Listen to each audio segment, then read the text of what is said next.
모든 백성이 사무엘에게 이르되 당신의 종들을 위하여 당신의 하나님 여호와께 기도하여 우리가 죽지 않게 하소서. 우리가 우리의 모든 죄의 왕을 구하는 악을 더하였나이다. 사무엘이 백성에게 이르되 두려워하지 말라. 너희가 과연 이 모든 악을 행하였으나 여호와를 따르는 데에서 돌아서지 말고 오직 너희의 마음을 다하여 여호와를 섬기라. 돌아서서 유익하게도 못하며 구원하지도 못하는 헛된 것을 따르지 말라. 그들은 헛되니라. 여호와께서는 너희를 자기 백성으로 삼으신 것을 기뻐하셨으므로 여호와께서는 그의 크신 이름을 위해서라도 자기 백성을 버리지 아니할 것이요. 나는 너희를 위하여 기도하기를 쉬는 죄를 여호와 앞에 결단코 범하지 아니하고 선하고 의로운 길을 너희에게 가르칠 것인즉 너희는 여호와께서 너희를 위하여 행하시고 큰 일을 생각하고 오직 그를 경외하며 그의 마음을 다하여 진실이 섬기라. 만일 너희가 여전히 악을 행하면 너희와 너희 왕이 다 멸망하리라. 아멘. 사람은 열심을 가져야만 합니다. 열심이 있다는 것은 아직 마음이 뛰고 있다는 것이겠죠. 열심이 중요합니다. 열심이 없거나 상실되면 그의 마음에 뭔가 문제가 생겼다라는 것을 눈치챌 수도 있습니다. 아이들을 보면 다 호기심이 많습니다. 작은 것도 목숨을 다해서 하려고 합니다. 저도 어린이 사역할 때 보면 마이쮸 하나 준다 그러면 애들 목숨 걸고 합니다. 그게 뭐라고? 그래도 얻고 싶어요. 그 열정, 그 마음. 그런데 내 마음에 문제가 생기고 내 삶에 문제가 생기면 열심을 내기가 굉장히 어렵습니다. 우리 신앙생활 하면서도 열심 내야 된다는 얘기를 많이 듣잖아요. 열심을 내야 됩니다. 근데 그런 생각을 한번 해보게 돼요. 열심을 가져야 되지만 그 열심만으로는 안 된다. 열심만으로는 부족한 것이 있는 겁니다. 어떤 운동을 할 때 굉장히 중요하게 생각하는 것 가운데 하나가 이제 자세라는 이야기를 듣습니다. 자세가 중요한 것은 그 자세가 주는 유익이 있기 때문이거든요. 저도 젊었을 때 처음 헬스장을 갔던 기억이 있는데요. 어떻게 하는지 잘 모르니까 사람들 하는 거 보고 견눈 질로 보고 이렇게 하는 건가 보다 하고 막 열심히 따라 하고 있었습니다. 한참을 하고 있는데 어떤 분이 옆에 슬쩍 오시더니 저한테 그렇게 얘기를 해요. 그렇게 하면 몸 다 망가져요. 뭐 제가 뭘 알겠어요. 가봤으니. 처음엔 코드습 쳤죠. 이게 뭐 너는 나름 열심히 하고 있는데. 근데 그분이 자세하게 알려줘요. 이렇게 하다 보면 잘못하면 나는 운동을 하려고 했는데 엉뚱한 곳에 무리가 가게 될 수 있습니다. 이런 얘기를 해주더라고요. 열심히 했는데 그 열심히 우리 몸을 망칠 수 있다. 이런 것이 좀 많은 의미를 가지고 있는 것 같다는 생각을 하게 됩니다. 열심히 언제나 최선의 결과를 가져오는 것은 아니니까요. 열심히 해서 후회 없다. 이런 얘기 여러분 들어보셨죠? 어떠세요, 여러분? 열심히 하니까 결과에 어떤지 정말 후회하지 않으세요? 저는 그렇지 않던데요. 열심히 했는데 이루지 못하니까 아쉽던데요. 마음이 무너질 때도 있던데요. 애써 떨치려고 노력해야 될 때도 있더라고요. 어느 순간에 나는 열심을 다해서 다가갔지만 열심히 달려갔지만 한계 지점이 느껴지는 지점도 있더라고요. 나는 열심히 달린 것 같은데 엉뚱한 방향으로 달린 경우도 있더라고요. 뒤돌아보지 않고 나 열심히 살았어. 나 인생이 열심히 살았어. 라고 이야기를 했는데 어느 순간에 내 삶이 툭 하고 내려앉는 경험을 할 때도 있어요. 내가 뭘 위해 이렇게 열심히 살았지? 내가 뭐 하려고 이렇게 열심히 했지? 이런 생각이 문득 들 때가 있어요. 뭐 다는 아니겠지만 더러 우리의 삶에 열심히 언제나 최선을 말하는 것은 아니다라는 것을 우리는 생각해 볼 수 있습니다. 신앙도 마찬가지죠. 우린 열심히 해야만 합니다. 그런데 그 열심이 무엇을 위한 열심인지를 잘 생각해 봐야 돼요. 왜냐하면 더러더러 열심히 했는데 그 열심 때문에 자신을 망치는 사람들을 많이 보았습니다. 열심히 했는데 상처받고 열심히 했는데 가슴이 아프고 열심히 했는데 무너져요. 열심을 다했는데 방향을 잃고 내 마음이 무너지는 경험을 할 때가 있어요. 때로는 신앙 안에서도 그런 생각해요. 나 열심히 했어. 그러니까 결과는 하나님 앞에 맡겼어. 근데 내가 원하는 결과를 얻지 못했을 때 이해해 보려고 하지만 낙심될 때가 분명히 있다는 겁니다. 여러분, 우리는 그런 존재인 거예요. 그러나 우리가 한번 잘 생각해 봐야 되는 것은 혹시 내가 하나님 앞에 가지고 있는 내 믿음의 태도, 영적인 태도가 어긋났기 때문에 나는 하나님을 위해서 열심히 했고 애를 썼어 라고 생각하는데 어느 순간 다른 곳에 무리가 온 것은 아닐까? 내 열심이 오히려 내 삶을 망치고 내 믿음을 망쳐가고 있는 것은 아닐까?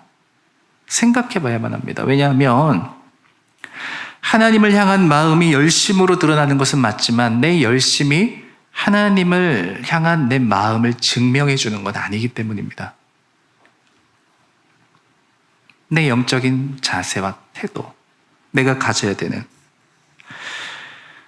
하나님의 뜻대로 살아가지 못하는 계속해서 벗어나고 살아가는 수밖에 없는 우리의 인생에 어긋남이 있다면 혹시 내가 잘못된 자세를 가지고 있는 것은 아닌가? 한번 생각해 볼 문제죠.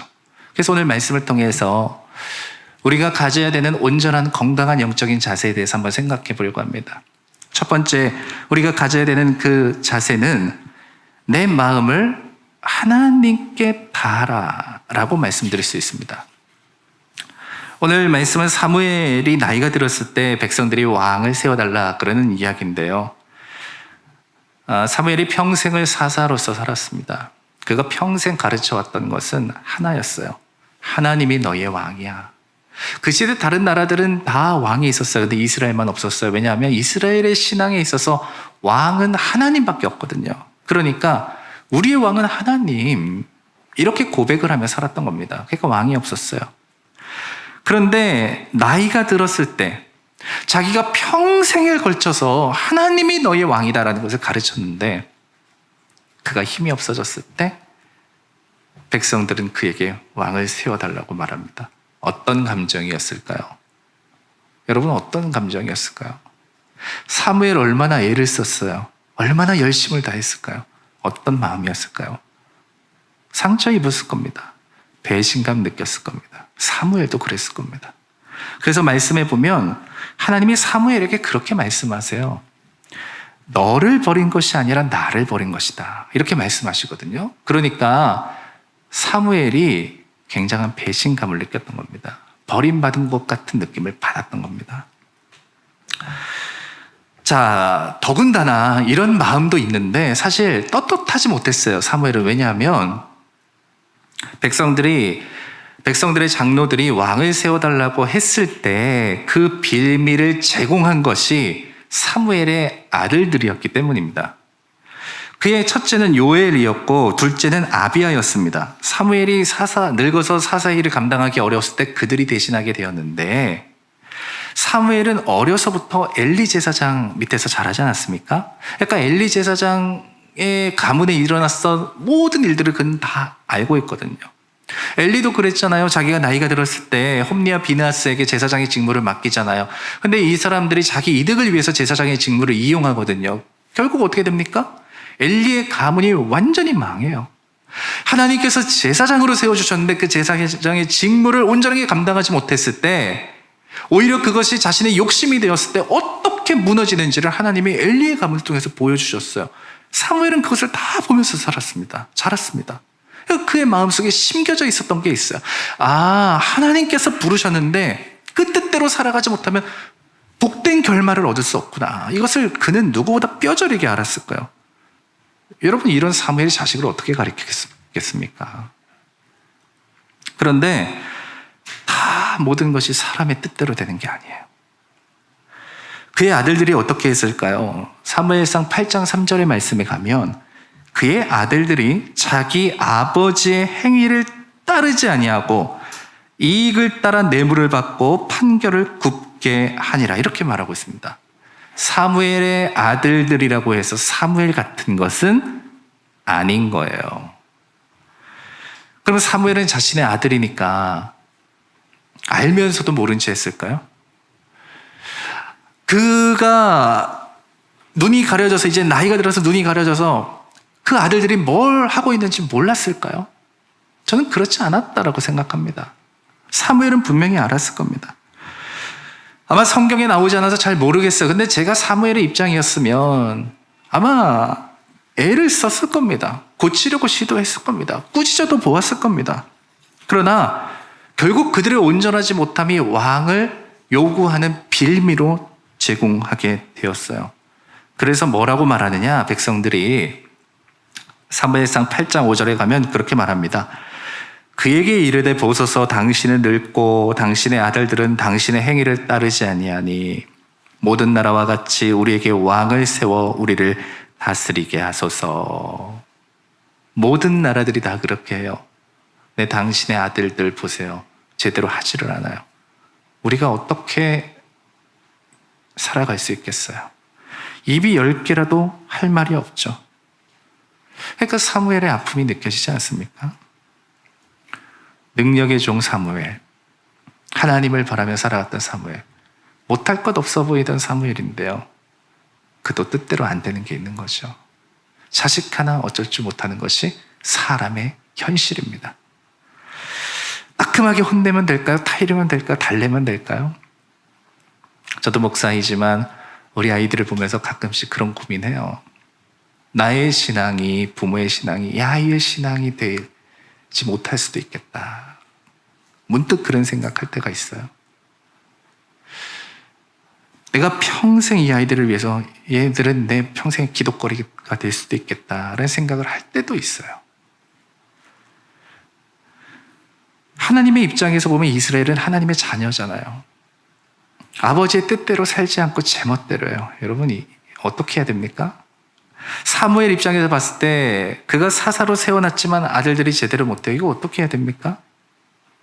이 백성들, 내 자식과 같은, 내 평생 사사로 살아가면서 섬겼던 이 백성들, 내 자식과 같은 백성들 아니에요? 내가 평생에 가르쳤던 것이 하나님이 왕이시다라는 건데 마지막에 와서는 왕을 세워달라고 하는 이 자식들, 여러분 이거 어떻게 해야 됩니까?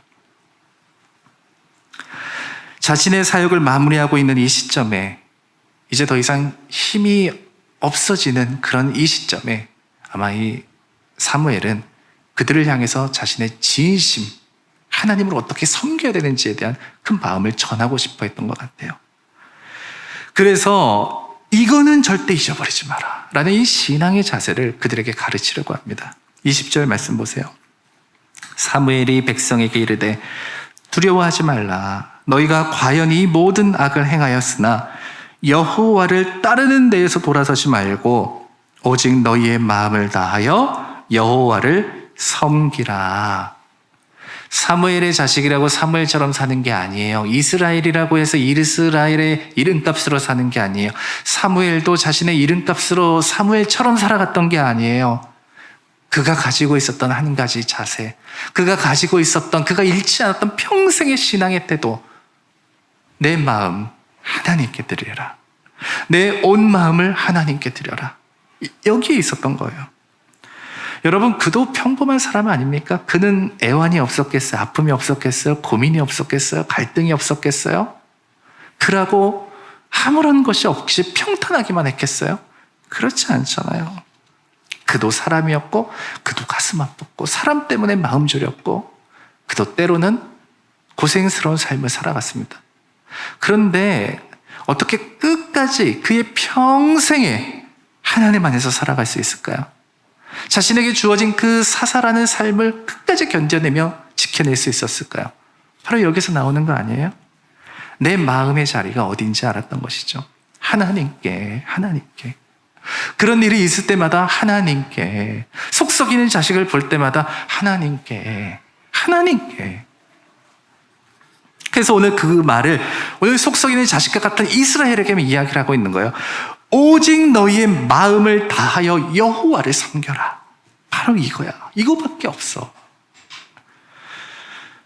그들은 죄를 저질렀다고 말합니다. 우리가 잘못했다고 말합니다. 어떻게 해야 되는지를 알려달라고 말합니다. 그래서 말해주는 거예요. 너희의 마음을 다하면 돼. 아마 자기 자녀들에게도 이렇게 말하고 싶지 않았겠어요? 야, 어쩌자고 그렇게 죄를 지었어. 야, 너는 사사로 세워졌는데 어떻게 그렇게 너의 이익을 위해서 잘못된 판단을 할 수가 있어. 그러나 하나님을 떠나지 마. 너의 마음을 하나님께 드려. 그분이 너랑 함께 하셔. 이것이 그가 하고 싶었던 말 아니겠습니까? 신앙의 열정을 잃는 건 과도한 열정을, 잘못된 열정을 갖는 것. 겉으로 보면 좀 달라요. 하나는 아무것도 없는 것 같고 하나는 넘쳐나는 것 같아요. 그러나 그 안으로 들여다보면 그 속은 같아요. 바로 내 마음을 하나님께 온전히 드리지 못한다는 것. 진심이 없는 열정은 구멍난 풍선과 같아요. 아무리 바람을 넣어도 구멍이 났으니 다 빠져나갑니다. 하나님을 향한 진심이 잃어버린 거예요. 맹렬하게 열정이 타오르지만 여러분, 그건 누구를 위한 것인지 잘 봐야 됩니다.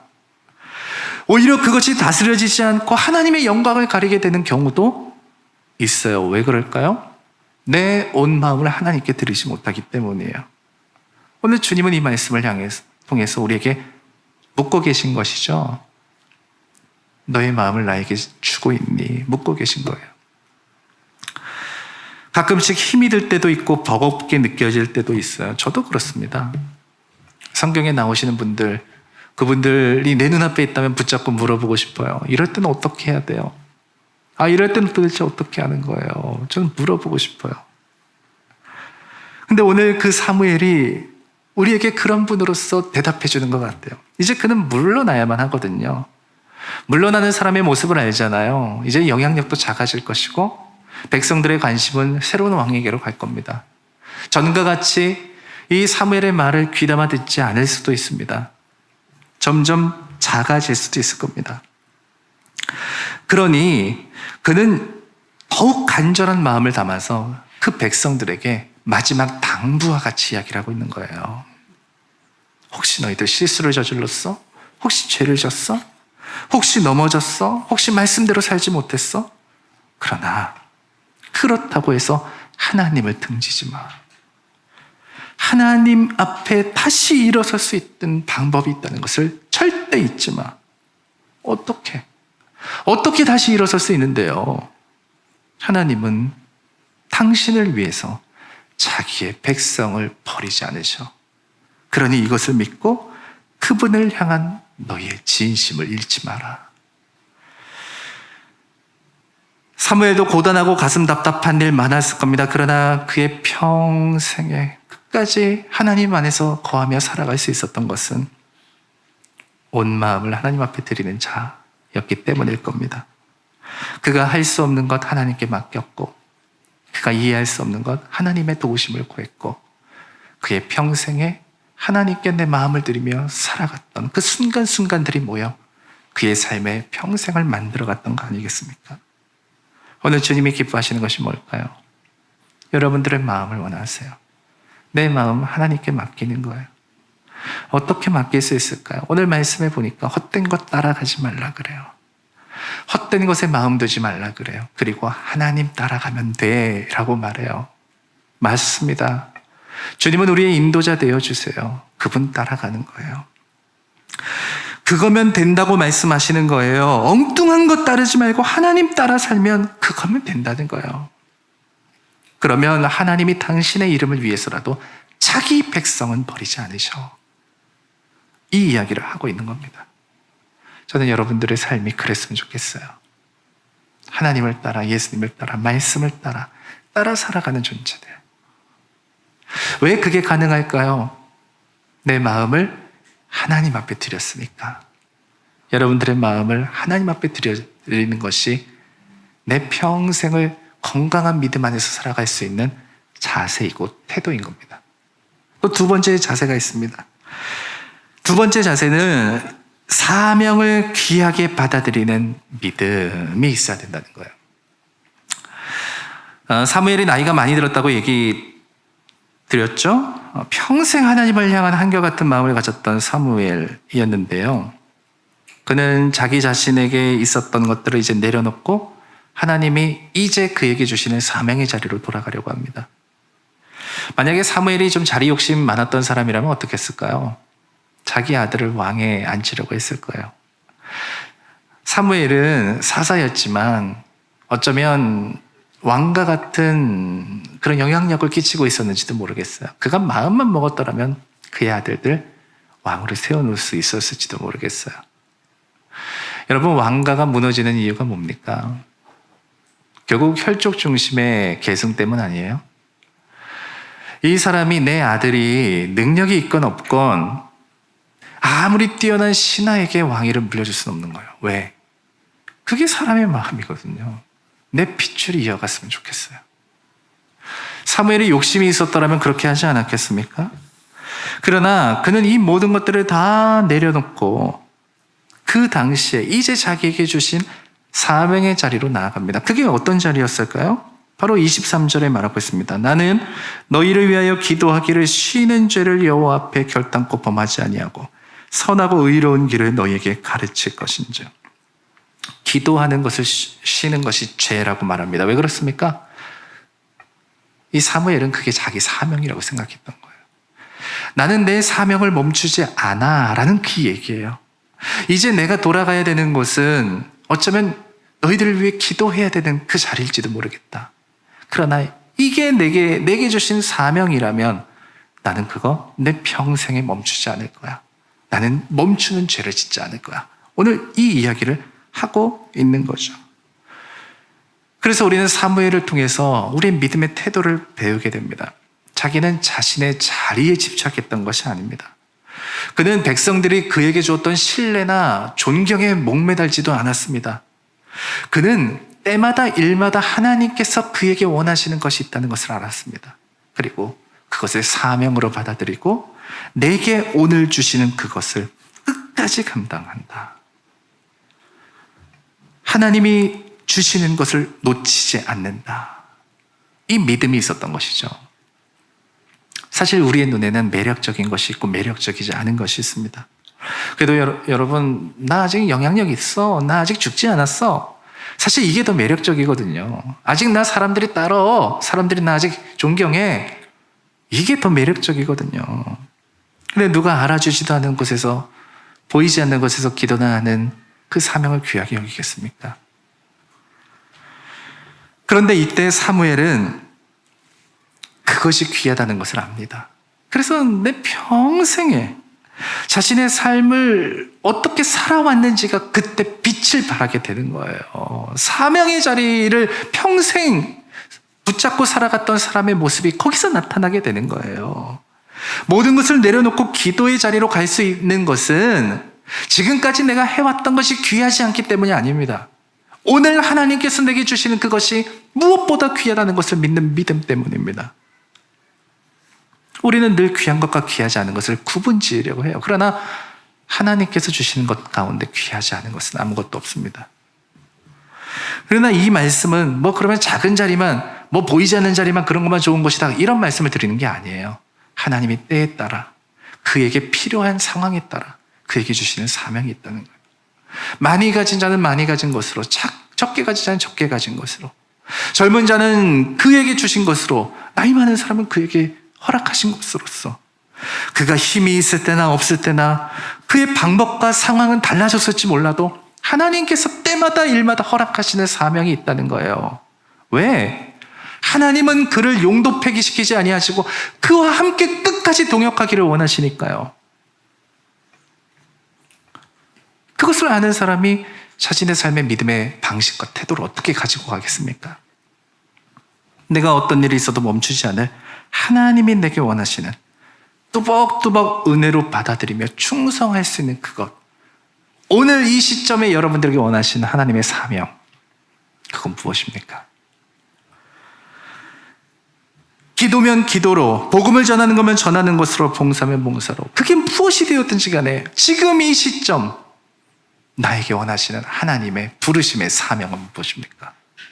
크든 작든 보이든 보이지 않든 오늘 이 사무엘과 같이 자신의 평생에 하나님을 쫓아가야 할 그 사명, 여러분, 이것이 왜 우리에게 중요한지 아십니까? 이거 굉장히 사소해 보이잖아요. 야, 그런 거 내가 하지 않아도 누가 하잖아. 여러분, 우리 그렇게 생각할 수 있잖아요. 그런데 더 놀라운 것은 이 사소해 보이는 이것 하나가 그를 평생에 하나님 곁에 붙잡아 둔다는 거 여러분 아세요? 사무엘은 그렇게 살아갔던 것이고 이제 자신에게 주어진 것을 끝까지 붙잡으면서 살아가려고 합니다. 배우 최불암 씨 아시죠? 이분이 어린이를 후원하는 일을 굉장히 오랫동안 해오셨어요. 근데 그 시작은 자기의 의도와는 전혀 상관없습니다. 이분이 전원일기라는 이 드라마를 오랫동안 출연하셨잖아요. 1981년도에 그 극 중에 그런 장면이 있었던 것 같아요. 이제 이분이 장터에 나갔는데 국어라는 이제 불쌍한 금동이라는 아이를 보게 된 겁니다. 그러니까 이분이 극 중에 이야기입니다. 딱한 마음이 들어서 이 아이를 데려오게 된 거예요. 그래서 좀 씻기고 좀 따뜻한 밥 먹여서 보내자 이런 생각으로 데려왔는데 동네 사람들이 이제 수군대는 거죠. 분명히 다른 데서 낳은 아이 데려왔다. 이게 수군수군 되는 거예요. 그러니까 이제 결국 이 사람이 고민을 하다가 그럼 얘를 내가 자식으로 입양해야 되겠다. 그렇게 이제 하게 된 겁니다. 근데 이게 다 연기잖아요. 연기, 배우고요. 그랬는데 사람들이 그걸 보고서 뭐 감정이 이입됐는지 감동을 받았는지 모르겠지만 이 최불암 씨를 막 칭찬하기 시작했답니다. 막 팬레터를 막 보내는데 옛날에 이제 방송국으로 보냈잖아요. 그러면 막 팬레터가 막 쌓여왔대요. 거기서 일하는 사람들이 전화 받느라 이 칭찬하는 이 전화를 받느라 아주 밤을 새워 받을 정도로 그렇게 전화가 쏟아져 들어오고 그랬답니다. 나는 그냥 연기한 건데 사람들이 자기를 보면서 그렇게 했다는 거예요. 그래서 이제 이분이 엉겹결에 이제 아이 돕는 일에 발을 담그게 된 겁니다. 처음에는 이제 마음이 불편하니까 내가 편하자고 해봤던 일인데 하다 보니까 점점 마음이 갔대요. 그리고 나서 지금까지 그 일을 해오고 있다는 거예요. 이분이 그런 얘기를 했습니다. 그냥 한번 지나가는 일이라고 생각했어요. 드라마 전원일기에 출연하며 인기가 있었으니 어렵게 지내는 어린이를 돕는 일을 했던 건데 영향력이 생기니 끈을 놓을 수가 없었죠. 지난 30년의 세월은 내게 좋은 일을 할 수 있는 기회를 줬어요. 나를 살린 거예요. 이 사람은 의도하거나 계산된 일이 아니었어요. 그냥 마음이 있어서 시작한 것도 아니에요. 그냥 하게 된 거예요. 엉겹결에 하게 된 거예요. 시작하게 된 거예요. 근데 시간이 지나고 나서 그가 깨닫게 된 게 있어요. 내가 그 아이를 도왔던 것이 아니라 그들이 나를 살렸구나 라는 것을 그 사람은 시간이 지나고 나서 알게 됐던 거예요. 저는 기도를 쉬지 않겠다라고 말하는 이 사무엘의 마음이 이와 같지 않았을까 생각합니다. 여러분, 그의 상처를 느끼십니까? 그의 아픔을 느끼십니까? 자신의 평생에 쏟아왔던 모든 것이 한순간에 무너졌잖아요. 이게 뭐야? 내 인생 이게 뭐야? 내가 지금까지 뭐 하면서 한 거야? 내가 내 삶을 다 바쳐서 하나님의 왕이라는 것을 가르쳤는데 내가 힘 빠지고 힘이 없어지니까 와가지고 한다는 말이 왕 세워주세요. 내 인생 이게 뭐야? 여러분, 이럴 법하잖아요. 난 이제 모르겠다. 될 대로 되라. 너네들 알아서 살아라. 여러분, 우리 상처받고 아픔 받으면 그렇게 생각하잖아요. 그런데 그는 어떤 사람이었습니까? 모른 척해도 될 텐데 그는 보이지 않는 자기의 자리로 가서 기도하는 사명을 감당하겠다라고 말해요. 그는 자신의 평생에 하나님을 바라보며 살아갈 방법을 가지고 있었던 거예요. 그게 그의 신앙의 태도에서도 나타나고 있는 거예요. 이건 그의 의지가 아니에요. 내가 그렇게 해야지 그래서 그런 것도 아니에요. 하나님께서 그를 그렇게 사용하셨고 그렇게 붙잡아 주셨기 때문이에요. 번지점프 해보신 분들 아시잖아요. 그 줄이 얼마나 두껍습니까? 그리고 얼마나 단단합니까? 그게 끊어지겠어요? 안 끊어지잖아요. 자, 번지점프 위에서 뛰어내리라고 합니다. 절대 안 끊어지는 줄이에요. 걱정하지 마세요. 여러분 두 손으로 꼭 붙잡고 뛰어내리세요. 여러분 뛰어내리시겠어요? 절대 못 뛰어내립니다. 두 손으로 꼭 붙잡고 뛰어내리라고 하면 절대로 못 뛰어내려요. 그런데 그게 막 벌벌 떨면서도 거기서 퍼쩍퍼쩍 뛰는 이유가 뭐예요? 그게 묶여있기 때문이에요. 내가 붙잡고 있는 게 아니라 그 줄이 내게 묶여있기 때문에 뛰어내리는 거예요. 왜? 괜찮을 걸 아니까. 우리는 하나님을 의지할 때 하나님께 묶여있을 수 있습니다. 많은 유혹이 왜 없겠어요? 아픔이 왜 없겠어요? 상처가 왜 없겠어요? 그런데 왜 자신의 평생에 하나님께로 벗어나지 않고 내 평생에 하나님이 주어주신 그것들을 매일의 순간순간 감당하며 살아갈 수 있을까요? 하나님께 묶여있다는 것을 그때 우리는 깨닫게 되기 때문이에요. 알게 되기 때문이에요. 하나님께 묶여있었던 거구나. 내가 감당한다고 생각했는데 하나님께 묶여있었던 거구나라는 것을 아니까 또 다른 자리에서도 또 다른 모습 속에서도 그것을 감사함으로 감당하게 되는 겁니다. 사소해 보이는 사명의 자리를 끝까지 지켜내는 것도 그런 이유 아니겠어요? 그의 평생에 하나님께서 주신 은혜에 붙들려 어느 것도 사소하게 보지 않는 영적인 강건함, 그게 그의 태도 속에서 나타나는 것 아닙니까? 여러분, 이게 우리가 회복해야 되는 영적인 자세 아니겠어요? 뿐만 아니라 비록 우리는 넘어지고 쓰러지고 연약하여 낙심할 수도 있습니다. 그게 인간입니다. 죄인, 구원받은 의인이지만 때때로 죄인처럼 살아갈 때도 있습니다. 그러나 오늘 우리는 이 사무엘의 고백을 통해서 우리는 알게 됩니다. 하나님께로 돌아오라. 그분이 당신을 향하는 그 자녀를 버리시겠느냐.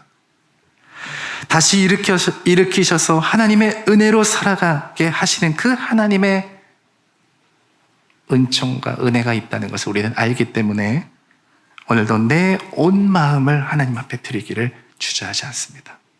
여러분들의 마음을 하나님께 드리십시오.